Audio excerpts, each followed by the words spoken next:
चलिए 7th number का question try करिए।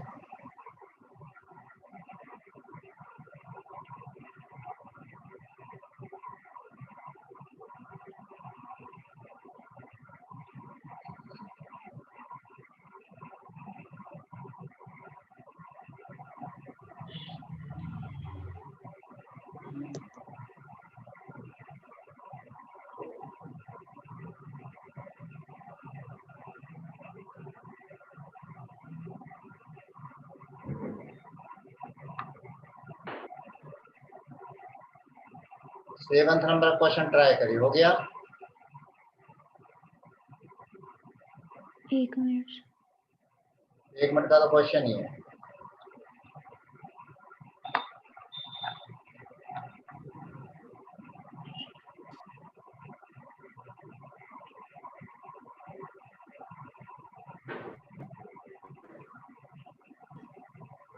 सर 0.8 क्या पॉइंट है? लीटर्स। गलत। सर सेकंड का 1:2 है क्या? है?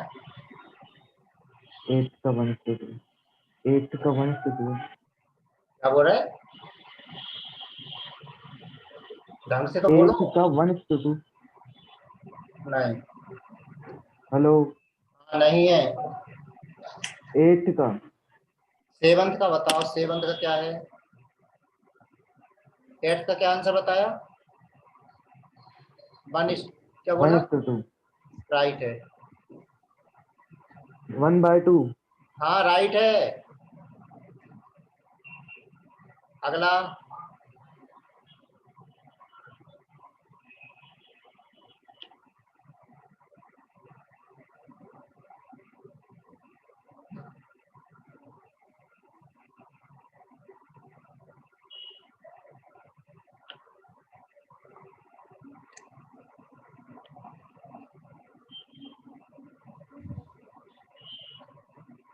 सर फर्स्ट का 400 litre millilitre. Correct. Very good Isha. तो मिलता है चॉकलेट का एक फोटो।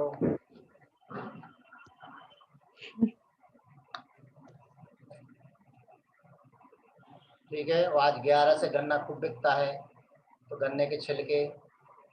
आया भी है। हाँ, गन्ने के छिलके भी ले लेना। तो 7th का आंसर है 400 ml, ईशा ने राइट बोला है। 8th का आंसर 1:2, पोशाक ने राइट बोला है। 2 के आंसर आ गए। बाकी अभी 5 क्वेश्चन वेटिंग में चल रहा है, तो सभी को आ जाना चाहिए 7th 8th। इसमें एक ही कंसेप्ट लग रहा है, gram equivalent of acid equal to gram equivalent of base. 9th में अप्रोक्स बताना। 9th का क्या है आंसर? 2। 2 है? हाँ सर, गलत अप्रोक्स है। लग रहा है। गलत है।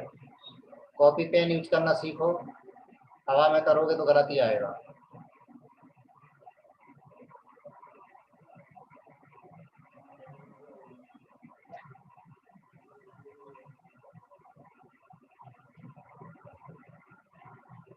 जल्दी जल्दी करिए, सभी के आंसर आने चाहिए।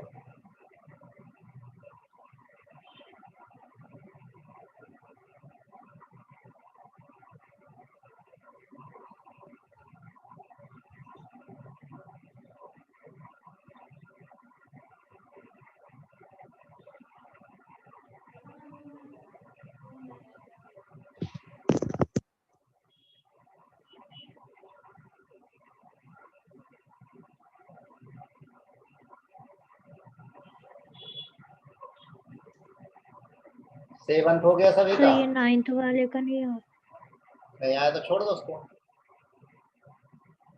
7th सभी को आ गया?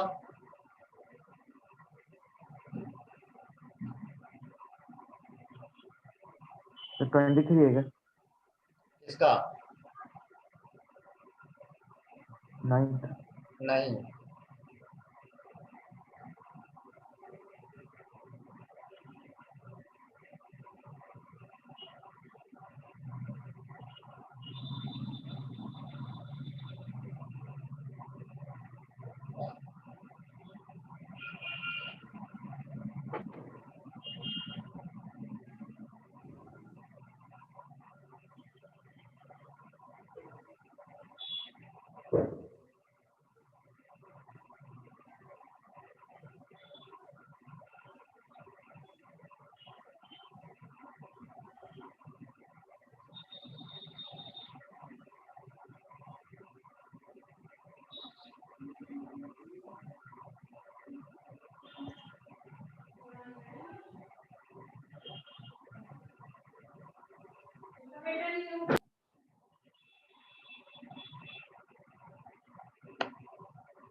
देखो बाबा,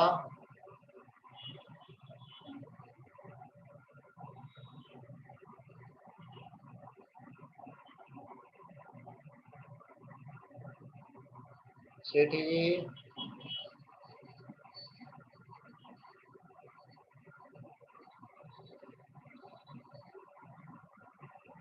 कितना टाइम?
सर ये डिग्री कैसे फाइंड करेंगे? का कौन सा? सर 10th वाले में degree of hydration of acid, degree of hydration hydration of of the acid, मतलब वाटर मॉलिक्यूल कितने हैं उसमें? वाटर मॉलिक्यूल कितने हैं सर उसमें? 9th का 80 ml आ रहा है। नहीं, गलत।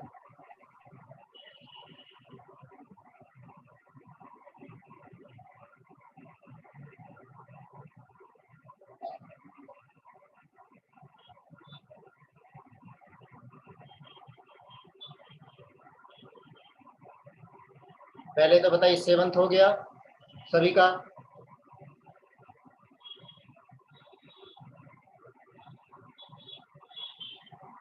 सेवंथ नंबर हो गया? 12th आ गया, 12th बता। 7th में क्या किया? बोलो 7th का बताओ कैसे किया? Gram equivalent of acid equal to gram equivalent of base. तो एसिड के ग्राम इक्विवेलेंट यानी इसकी नॉर्मेलिटी इनटू वॉल्यूम। अब ग्राम इक्विवेलेंट ऑफ बेस क्या लिया तुमने?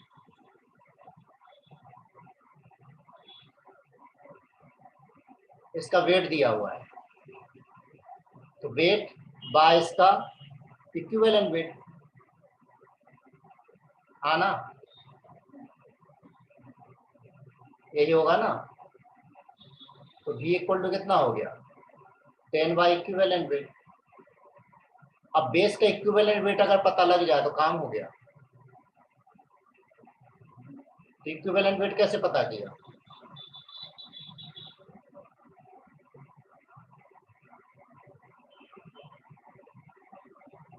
बोलो।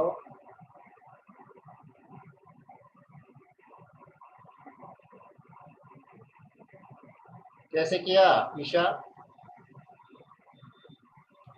सर मैंने तो इसकी 0.1 दिया हुआ है, उसका वॉल्यूम से इनटू करके equivalent of acid equal to equivalent of base करके इनटू कर दिया, और इक्वल में और कहाँ दिया? यहाँ क्या लिख 0.04 क्या दिया? और 1 gram of base which furnish 0.004 mole of OH ions in solution. Yes sir, तो वो इक्वल में लिख के 0.004, ठीक है। 1 ग्राम कितने मोल दे रहा है OH के? कितने मोल OH के दे रहा है? तो हमें डायरेक्ट क्या लेना? OH ही तो चाहिए। एसिड में क्या होता है? H होता है। तो इसकी बजाय हम डायरेक्ट लिख दें कि H प्लस के इक्विवेलेंट इंटू OH के इक्विवेलेंट। OH के इक्विवेलेंट यानी क्या? 0.04, ठीक है, into n factor, mole into n हो गया ना। नंबर ऑफ H प्लस और नंबर ऑफ OH, तो V इक्वल टू कितना आ गया? 400 मिलीलीटर हो जाएगा 400। बोलो। एक हाँ एक इसमें लिया आपने, अगर ये हम ml में ले रहे हैं ml में अगर हम वॉल्यूम ले रहे हैं तो हमें क्या करना पड़ेगा, यहाँ पर 1000 से मल्टीप्लाई करना पड़ेगा। क्यों मल्टीप्लाई करना पड़ेगा, मोल को मिली मोल करना पड़ेगा। Yes sir. v equal to आ जाएगा 400 ml। हमें सिर्फ क्या करना है, एसिड का H प्लस चाहिए। नॉर्मलिटी का मतलब क्या, इक्विवेलेंट का मतलब क्या है, H प्लस के equivalent equal to OH minus के इक्विवेलेंट। तो OH माइनस की दे रखे कितने OH है, 0.004 मोल है, और OH का एन फैक्टर 1 होता है। तो OH के मोल इंटू OH का एन फैक्टर इंटू 1। अब मोल दे रखे तो मिली मोल कर लो, तो 1000 से मल्टीप्लाई कर लो, आ गया। दूसरा वाला भी सभी को आ गया होगा।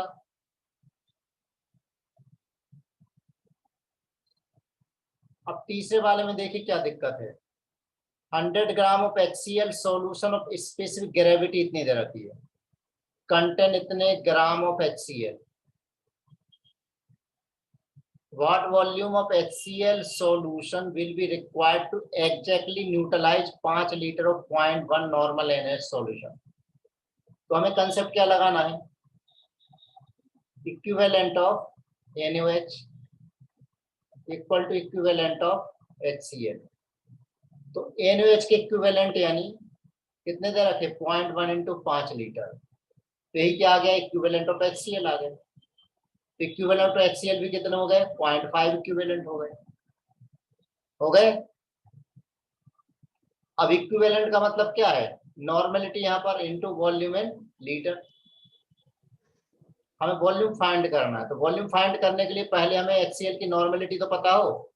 तो HCl की नॉर्मलिटी पता कर लेंगे हम। किससे पता कर लेंगे, इधर ही रखा ना। 100 ग्राम सॉल्यूशन में HCl कितना है, HCl की नॉर्मलिटी पता करना है। HCl का वेट कितना है, 33.4 ग्राम, डिवाइड बाय इसका इक्विवेलेंट वेट, वही जो मोलर वेट होता है, बाय वॉल्यूम ऑफ सॉल्यूशन। तो वॉल्यूम ऑफ सॉल्यूशन क्या होता है, वॉल्यूम ऑफ सॉल्यूशन क्या होता है, volume equal to mass upon density. तो सॉल्यूशन का मास दे रखा 100, डेंसिटी 1.17 अपॉन में कितना 1000। तो यहाँ से नॉर्मलिटी निकल के आ जाएगी, नॉर्मलिटी की वैल्यू यहाँ पुट कर दो, वॉल्यूम आ जाएगा। Yes sir.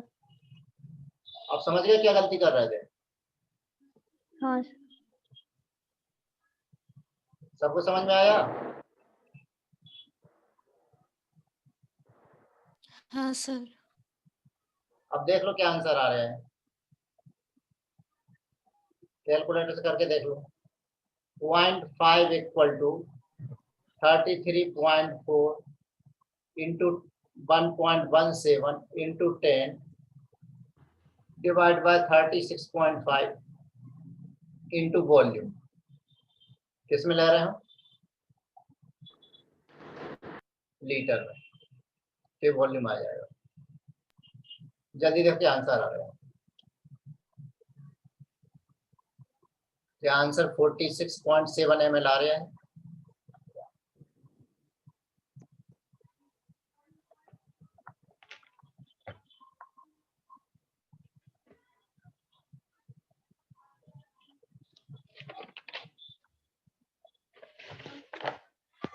ml में चाहिए, तो ml में चाहने के लिए हमें क्या करना पड़ेगा, इंटू 1000। 46.7 ml आया क्या, चेक करो, कैलकुलेटर से कर लो। चलिए कैलकुलेटर मेरे पास है, इस समय कम काम ज्यादा। 0.5 into 36.5 into 1000 divided by 33.4 by 11.7, बिल्कुल एग्जैक्ट आ गया 46.7। समझ में आ गया, 9th नंबर हो गया। 8th नंबर में तो कोई दिक्कत थी नहीं, सीधा सीधा H2S4 डाइबेसिक एसिड है तो एन फैक्टर 2 हो जाएगा। H3PO4 ट्राइबेसिक है तो एन फैक्टर क्या हो जाएगा, ना ना ना ना ना ना, सल्फेट और डाई हाइड्रोजन फॉस्फेट बन रहा है। 8th में भी अच्छा, देखिए बहुत बढ़िया यहाँ पर बताया हुआ है कि पहला तो क्या बना रहा है Na2SO4, दोनों हाइड्रोजन निकल रहे हैं, यानी एन फैक्टर वहां पर 2 हो गया। अगले में बना रहा है NaH2PO4, एक ही H निकला है तो एन फैक्टर 1 हो गया। बात समझ में आई 8 नंबर में?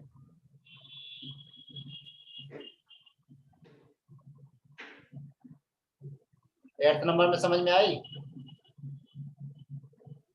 इसका एन फैक्टर 1, इसका एन फैक्टर 2, इसका एन फैक्टर 1 हो जाए। क्यों 1 होगा? रिएक्शन में बोला है कि sulphate and dihydrogen phosphate are form respectively. सुनाई भी दे रहा है कि नहीं दे रहा है?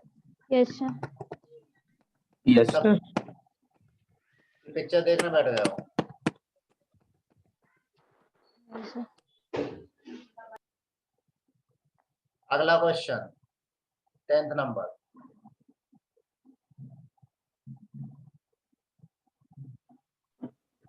सर 12th का हो गया।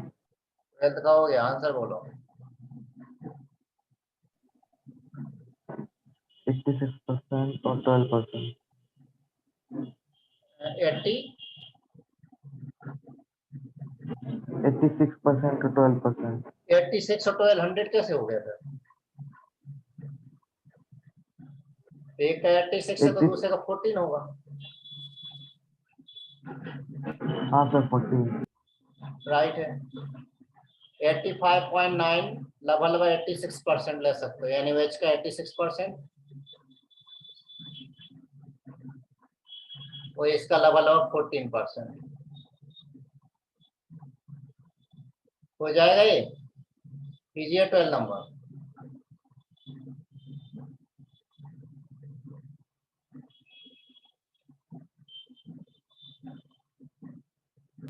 सर 10th वाला बता दी। ऑक्जेलिक एसिड में देखो दोनों के दोनों हाइड्रोजन बाहर निकल गए। डाइहाइड्रेट को हम डिसॉल्व कर रहे हैं। सर इसके ऊपर वाला ऑक्जेलिक एसिड ही तो बोल रहे हैं हम। तो ऑक्जेलिक एसिड वाला बोल रहा है ना 11 नंबर। अच्छा 10 नंबर वाला 10 hydrated dibasic acid required इतना। तो डाई बेसिक को हाइड्रेटेड है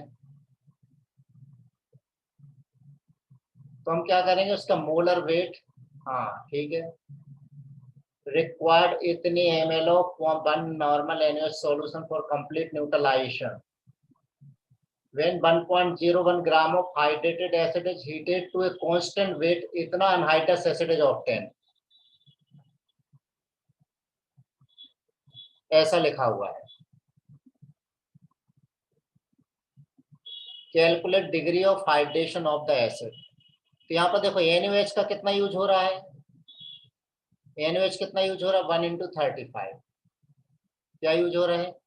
मिली इक्विवेलेंट। तो NaOH की जो मिली इक्विवेलेंट वही क्या है NaOH के मिली मोल। अरे हाँ ना, नहीं आया। चलो इधर देखो, नीचे देखो,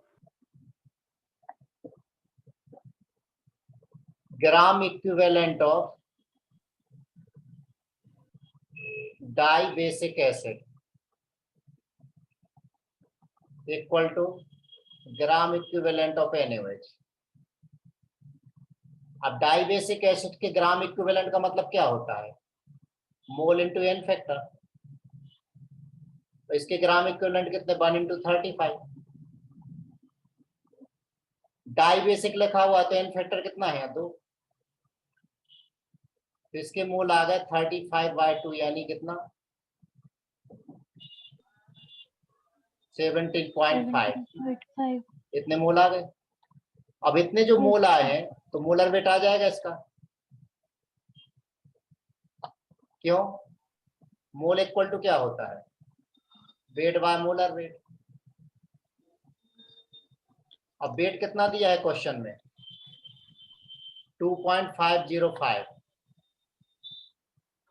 तो वेट कितना है 2.505 बाय मोलर वेट। 05। तो मोलर वेट आ जाएगा। हाँ मोलर वेट आ गया ना। मोलर वेट कितना आया? यस सर आ गया। ये तो कुछ गड़बड़ हो रही है, रुक जा जरा, कुछ गड़बड़ हो रहा है, बिल्कुल गड़बड़ हो रहा है। गड़बड़ हो नहीं रहा, हो गया। क्या गड़बड़ हो गया? क्योंकि HCl NaOH का क्या दिया यहाँ पर, वॉल्यूम ml में दिया था, यहाँ ml में दिया था, तो हमें 1000 से डिवाइड करना था। हाँ हाँ 1000 से डिवाइड करना था, सर। ठीक है ना?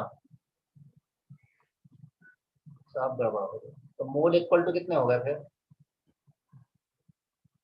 मोल इक्वल टू होगा 35/1000 इंटू 2। अब मोल इक्वल टू होता है वेट बाय मोलर वेट।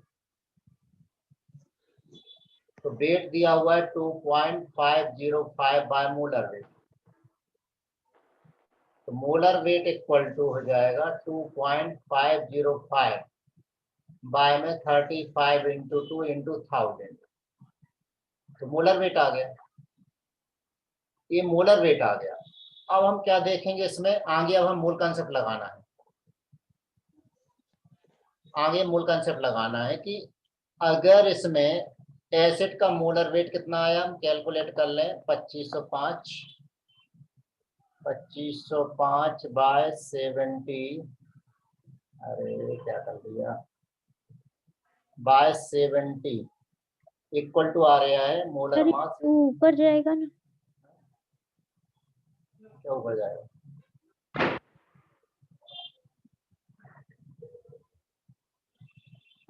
अरे हाँ, 2 नीचे कहाँ से आ गया? अरे यार बहुत गलत कर रहा हूँ मैं। 2 ऊपर जाएगा ना, इंटू 2 इंटू 2, गड़बड़ कर दिया, बहुत गड़बड़ कर रहा हूँ। बाय 35, तो ये कितना आ रहा है? 143.14 आ रहा है। तो 1 मोल का मतलब क्या है यहाँ पर? 143.14 जब हम हीट करेंगे तो कितना वाटर निकालेगा? 18x ग्राम वाटर निकालेगा, हाँ ना? Okay sir. अब इसमें क्या दिया यहाँ पर, इतने ग्राम हाइड्रेटेड को हीट किया तो इतना अनहाइड्रस बचा हुआ है। अच्छा, अनहाइड्रस दिया हुआ है तो अनहाइड्रस कर लो। तो हीट करने पर अनहाइड्रस कितना देगा? 143.15 माइनस 18x ग्राम देगा। हाँ, अब यहाँ हीट कितने कर रहे हैं हम? हीट कर रहे हैं 1.01 ग्राम को, तो 0.72 मिला। तो 1.01 ग्राम को जब हम हीट करेंगे तो कितना मिलेगा? 1.01 इंटू 143.15 माइनस 18x बाय 143.15, जिसकी वैल्यू कितनी है? 0.72। तो यहाँ से x की वैल्यू आ जाएगी। अब आ गया? Okay sir. ठीक, चलिए, तो आज के लिए इतना सफिशिएंट है, कंप्लीट कर लेना।